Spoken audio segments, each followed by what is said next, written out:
Happy Mercury retrograde.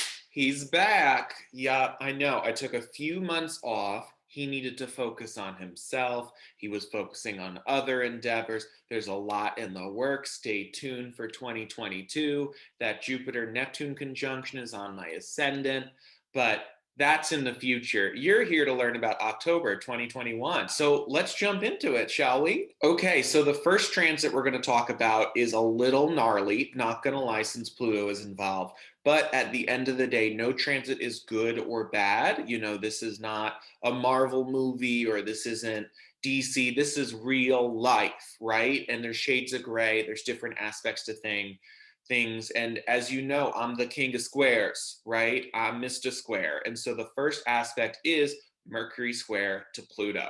Mercury square to Pluto will be exact on October 1st. And let's just take what Mercury and what Pluto does separately, and then we're going to fill in the square in between. So Mercury rules thinking and communicating. It rules logic and reason. It rules commerce. And then Pluto is all those things that you don't want to talk about at parties, essentially. So it has to do with shame, vulnerability, grief, trauma, unhealthy power dynamics, more shame.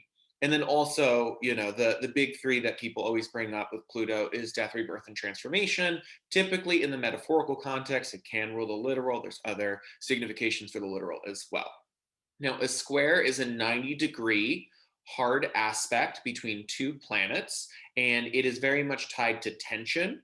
And remember, tension is a useful condition. It's what turns carbon into diamonds. Your home is held erect by the 90-degree angles of the spikes or the pikes. It's called pikes, they're not spikes, underneath it, right? So yes, it is a very hard transit. It's typically felt from a transit perspective very internally in the head versus oppositions that are typically felt outwards. And with Mercury square to Pluto, with Mercury ruling thinking and communicating, and Pluto being all of those things you don't like talking about at parties, also like obsession and compulsion, there can be a lot of obsessive thinking. There can be a lot of mistrust. There can be a lot of the inner saboteur, whatever that unique individual narrative you have about yourself is that really denigrates you or keeps you buried could very much be spiking.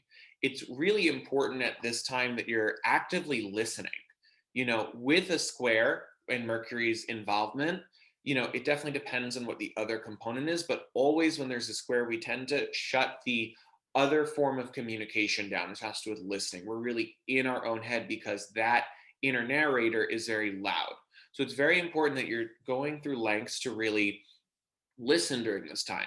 Mercury square to Pluto can absolutely shine a light on the ways in which your modality of communication or the ways in which you communicate and relate to others may be out of whack or may be unequal, especially given the fact that we're dealing with Mercury in Libra.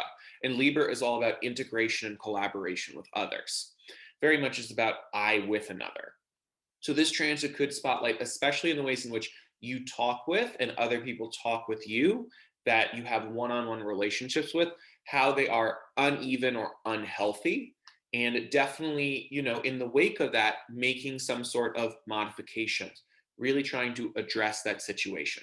But with sort of the transit, which will be felt over a few days, probably feel it a couple of days before, a couple of days after, it's very important to remember a few things. The first one is if what Mercury square Pluto is triggering has a lot to do with that inner narrator really spiking against yourself, and it's pretty cataclysmic. I think it's important to remember that thoughts are not deeds, and thoughts are merely fleeting. Like the mind is a vast empty space, and thoughts come and go.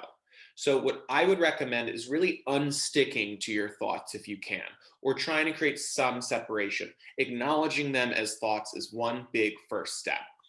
In meditation, they absolutely teach this. So strongly recommend that if you're having a really tough time around the first, especially tied to your noggin really revved up 1,000 notches, maybe looking into meditation.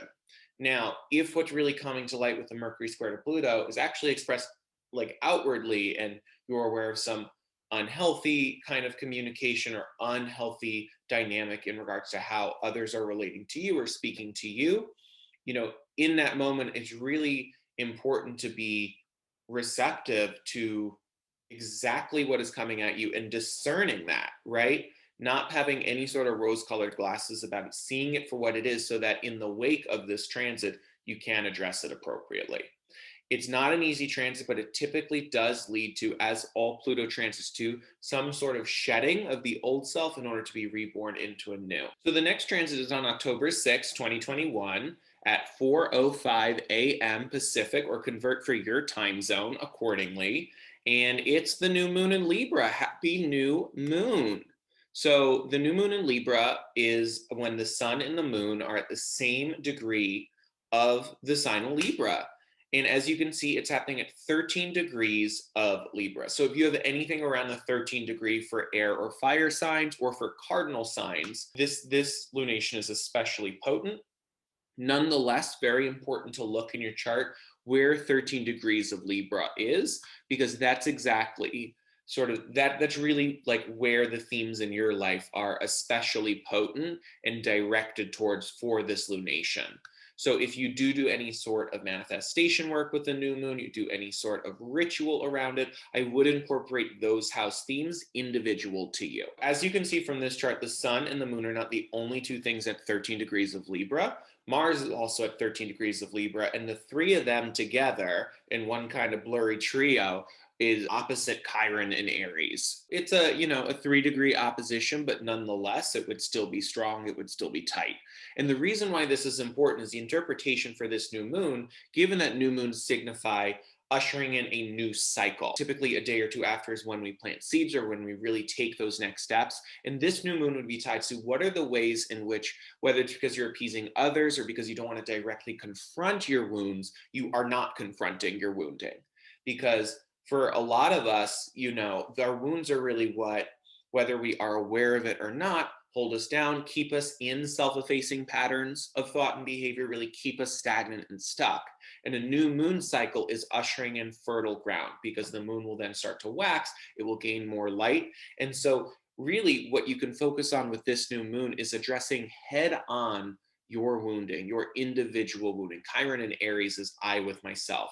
Chiron is wounds.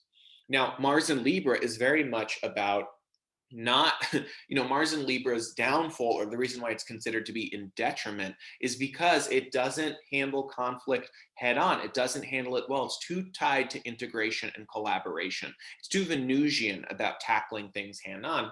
And while Mars does get lambasted as a lesser malefic, and I'm not saying Mars is not inflammatory, Mars is not tied to violence and other sort of negative concepts or tough concepts, negative concepts, whatever, it's also tied to courage. It's tied to being daring. It's tied to really gallivanting head on into things. So this new moon definitely is working with you to do that. And given that it is in Libra, it wants to do so in harmony. It wants to do so with ruffling as minimal feathers as possible, but still going directly at it. At the end of the day, to quote one of my favorite songs on my Spotify playlist, Mercy by Echoes, ignored problems still remain. So whether you are beaten around the bush, those problems are still there. So it's best to tackle it head on so that you can move forward and break the cycle. Stream Mercy by Echoes on Spotify. I am not sponsored. Anyway, so, for me, that is the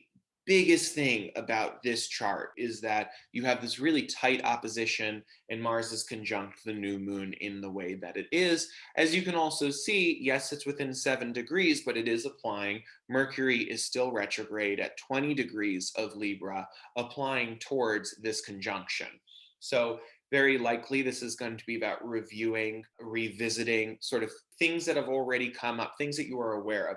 These woundings are very likely not going to be massive discoveries that you don't know about. You know what your wounds are, and very much this is the time to revisit, review, reevaluate, rethink how you go about it.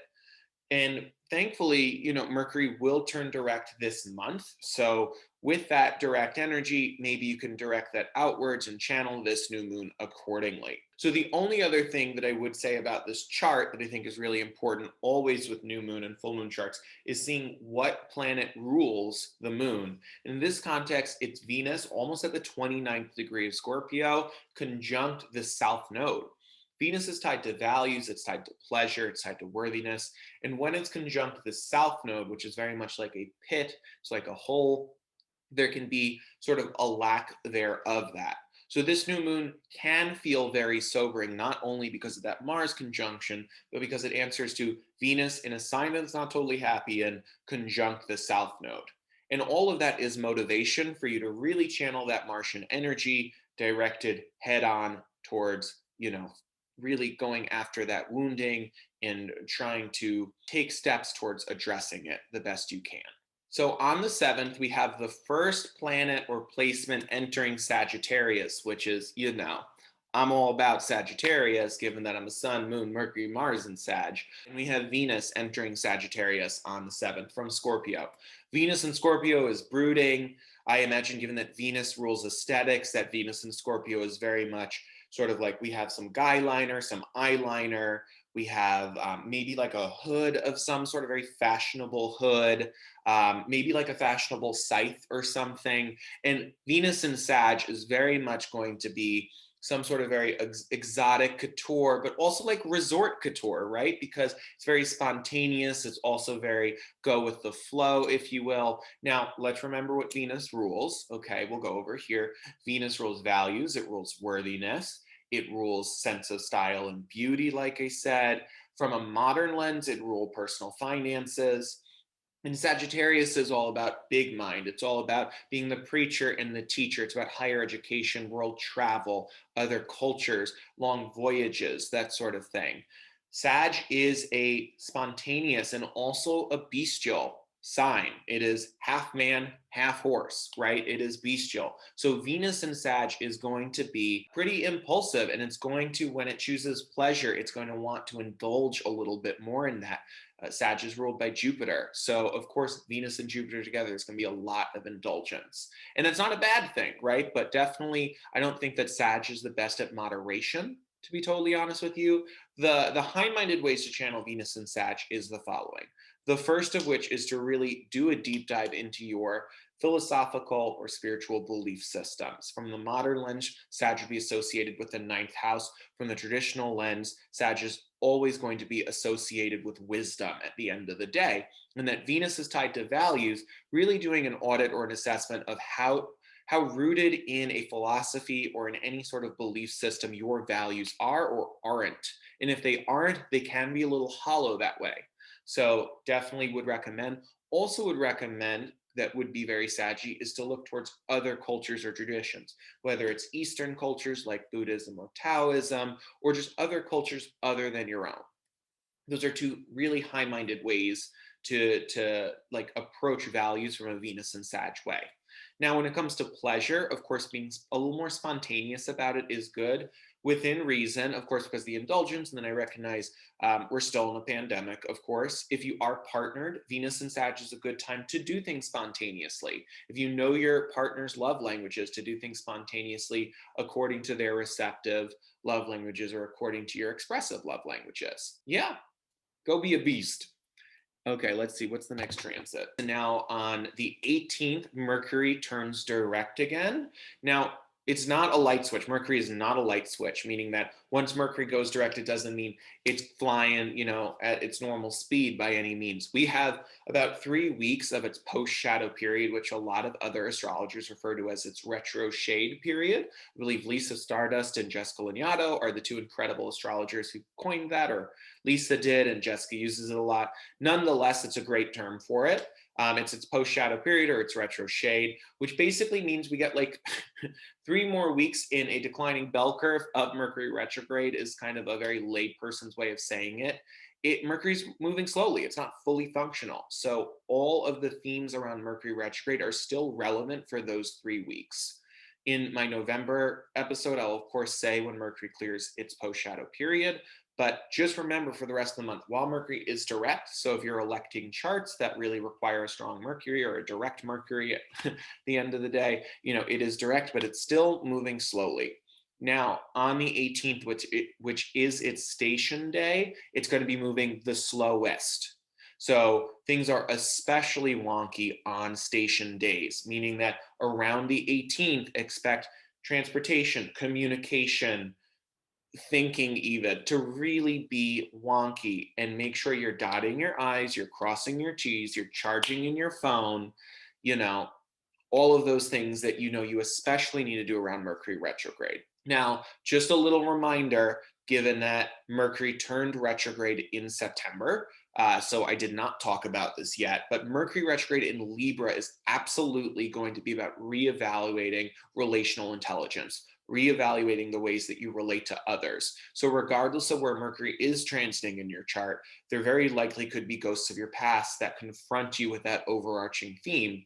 Now, to individualize it a little bit more for you at home, take a look at where Mercury is retrograding, which house it is retrograding in your chart. And those are additional themes which likely you'll be confronted with. An example would be, I have Mercury retrograding in my 7th house of relationships, and am likely going to be confronted, already have on the first day, with people who I have been in relationships with, haven't seen in a while, and boom, Mercury turns retrograde. Hello. That's essentially how it works. So enough about Mercury retrograde. Let's talk about the full moon in Aries that is happening on October 20th, 2021 at 7:57 a.m. PDT. Convert for your time zone accordingly. Now, as you can see, we have the sun and the moon at opposite signs of the same degree. And just based on how Mars is moving these days, Mars is still conjunct the sun. The moon has moved opposite it. And the sun and the moon, well, the sun and the Mars and moon are forming a T-square to Pluto. Ouch. This is not a gentle full moon. This is a lunatic full moon because, as you know, one of my favorite fun facts is that the term lunatic was coined in the medieval times, or whatever. Medieval times, is that what we say? Renaissance fair times. So basically, it highlights how people's moods and demeanors change around the lunar cycle. And the full moon especially is when people were lunatics. And this is a very lunatic full moon, having the full moon be be in a T-square with Pluto. Remember, Pluto is tied to all the things we don't like talking about at parties, right? So let me get my list up in my head. It's shame, vulnerability, grief, unhealthy power dynamics, trauma, more shame, more trauma, and then death, rebirth, and transformation. So all of that to be said is that the full moon is when there's the maximum amount of light on the moon. The moon is our emotional security, our emotional kind of nexus, and it is hot, it is very much in this tough aspect with Pluto. So this full moon is illuminating all that is buried, all that you either intentionally or unintentionally buried. So remember, the new moon was all about confronting your wounds head on. And if you've not really taken any action towards that, this full moon is going to show you exactly where you need to direct that attention. It very likely is not necessarily going to be pretty. It very likely could be that, given, an opposition, which all full moons or oppositions are expressed outwardly, and that we're dealing with the Aries Libra axis, other people could be involved in sort of the heightened emotional state of this. It's very likely that's going to occur. It's important, though, to take heed of what is being shown to you, what is being shed light on, because that is where you need to focus your healing on. That is where you need to focus your shedding on, in order to really break whatever cycle needs to be broken. And then also in order to shed into sort of like stronger skin, or to new skin. Imagine a snake or something. I think that's a good way to put it. Also important to note that in this T-square, the tightest aspect outside of course, the opposition between the sun and the moon is actually the square from Mars to Pluto, not from the sun or the moon. And Mars square Pluto is a tough aspect, transiting or natal. It's very much tied to a fight for survival. So what could especially be highlighted for us all is themes of trauma and unhealthy power dynamics, with Mars, ruling power and masculinity as well. So definitely, like, self-care is also important. This is heavy energy. I'm not going to lie. It's important to put this full moon on your calendar and remember that a couple days before, you're going to be feeling it. This is happening one of the last degrees of the moon in Aries. So likely once the moon enters Aries, we're going to start to feel it 2.5 days earlier. So really think it's important to treat yourself with kindness, given how heavily aspected Mars is in this chart and that Mars is tied to inflammation. Also be mindful of your physical body around this time as well, especially if you're someone who just always feels lunations and full moons. Some people do. Very important to be mindful of that. Now, I always end looking at a lunar chart, or I try to end looking at a lunar chart with what the moon is ruled by. And in this context, the moon is in Aries, so it's ruled by Mars. And we already discussed that. So that square from Mars to Pluto is even more potent, is even more highlighted or accentuated by this chart. So very briefly, that Mars square to Pluto is going to be exact on the 22nd. So, if you put in your calendar the full moon on the 20th, also put in your calendar that 22nd is when the Mars square to Pluto is exact, because the plutonic themes that really get brought up by the full moon will linger as a result of this applying aspect being exact then. Mars doesn't move too quickly either, so it's about 3 to 5 days after that we'll also be feeling it. So on October 23rd, it is Scorpio season. This is the best scorpion I can do. Let's put a picture of a scorpion here and see, it's almost, no, I just need a, like that. Okay, that kind of hurt my hand. Happy Scorpio season. Scorpio is a water sign, and the way that I like to talk about Scorpio sometimes is in thinking about the ocean, okay? And so we have 3 different water signs, so we can describe we can kind of label each part of the ocean as one of the 3 water signs. So we have the top layer where the light can kind of hit a bit. You see some fish on top, right? It is also where you can see sort of the waves and the current. So there's a lot of movement there, and that's Pisces. And then you have the middle of the ocean, the heart of the ocean, you know, where it's very much like Mother Ocean, and that's Cancer. And then you have the benthic layer, which is the bottom of the ocean, and that's where the anglerfish and the bobbit worms and stuff live. And it's the bottom of the ocean, right? You have to explore all the way down to the core of the earth, basically. That's Scorpio. Scorpio is intense. It's a Mars ruled sign. But the beauty about Scorpio is it wants to discover you in all of you. It's so analytical that when it applies itself to something, it's really about picking it apart and seeing it truly for what it is. Its true essence, all of it, mess and all, right? There's some incredible, unique creatures at the bottom of the ocean who've had to adapt and learn and analyze given the heavy pressure that's on them at the bottom of the ocean. And Scorpio is all about, there is an element of, it's intense. There's that pressure there, right? But it's in order to really discover truth, right? And sometimes truth lies in death. And I say that because the modern association of Scorpio is to Pluto. And there is something to say for dying in order to be reborn, right? Something as intense as that statement could be something that a Scorpio would absolutely ascribe to or have tattooed on their body. Another thing that's important to note about Scorpio being a Mars ruled sign is how it differs from Aries. Now, Mars is all about splitting apart. And when Aries really inhabits that Mars ruled quality about separating itself from others, it's all about I. Now, Scorpio does it a little differently. It's about the partnership and then kind of splitting apart the partner to see what's inside, truly. And there is something beautiful about your partner really wanting to get to know every nook and cranny about yourself. Now, this Scorpio energy can and should be applied to yourself. So take it upon Scorpio season to get really intimate with yourself. Get to know yourself, in ways that ask yourself the tough questions, explore, be willing to go to taboo places with yourself, within reason or tied to legality, whatever, copyright, FBI copyright, thank you. But essentially, it's really about probing, not necessarily externally with others, which Scorpio is very good at doing that.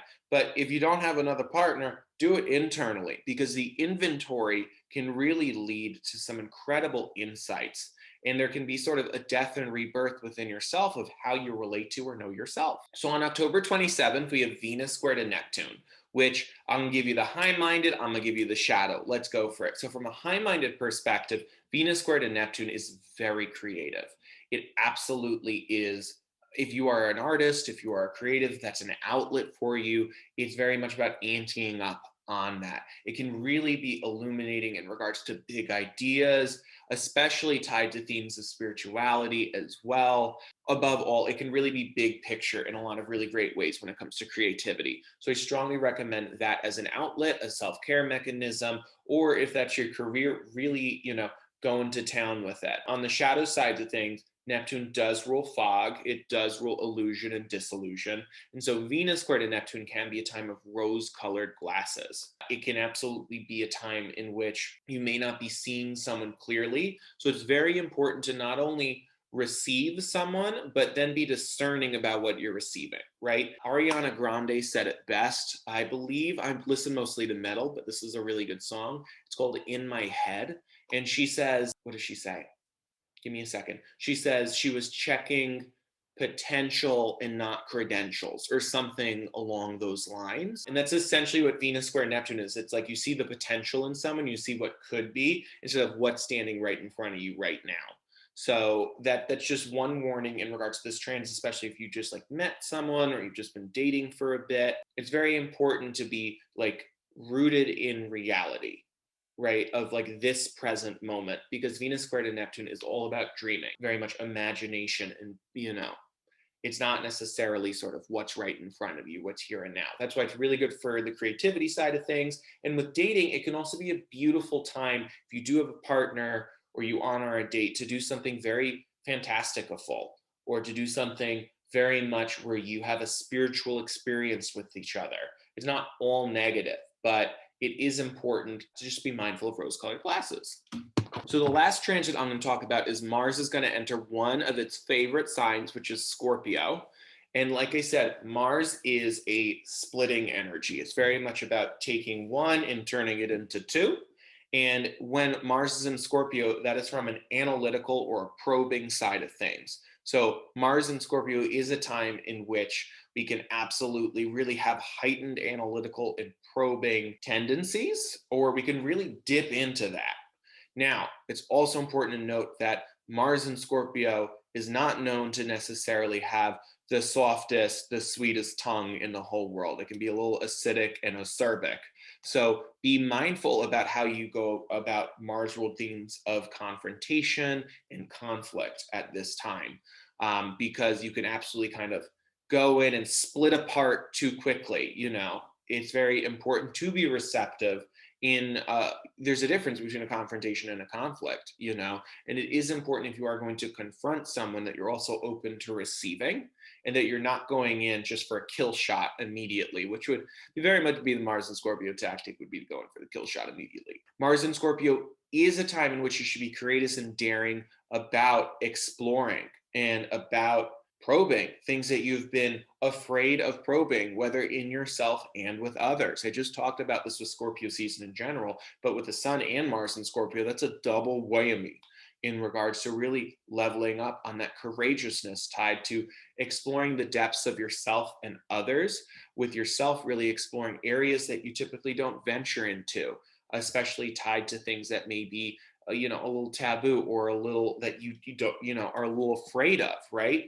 Mars and Scorpio can be very much about tackling your fears, like seeing the bits and the pieces of the fears and what makes them, like, why are they your fears, essentially, really exploring it from that lens as well. Now, Mars is also tied to fornication as well. And Mars in Scorpio is very much about merging with others. So, I wouldn't necessarily say it's a super sexy time per se, but it is a time in which you could be exploring others as well. And if, only if you're of legal age, of course. I don't want to end on that note. Let me think about something else to end on. Yeah. So, what I'll end on is that Mars and Scorpio, like I said, can be a little acidic and acerbic. So it's also very important to remember, going into confrontation or conflict with others, to be receptive, right? And to not immediately sort of go in, with a spear, right? Happy October. Hope to see you in November. Like, comment, subscribe. Great. See you later.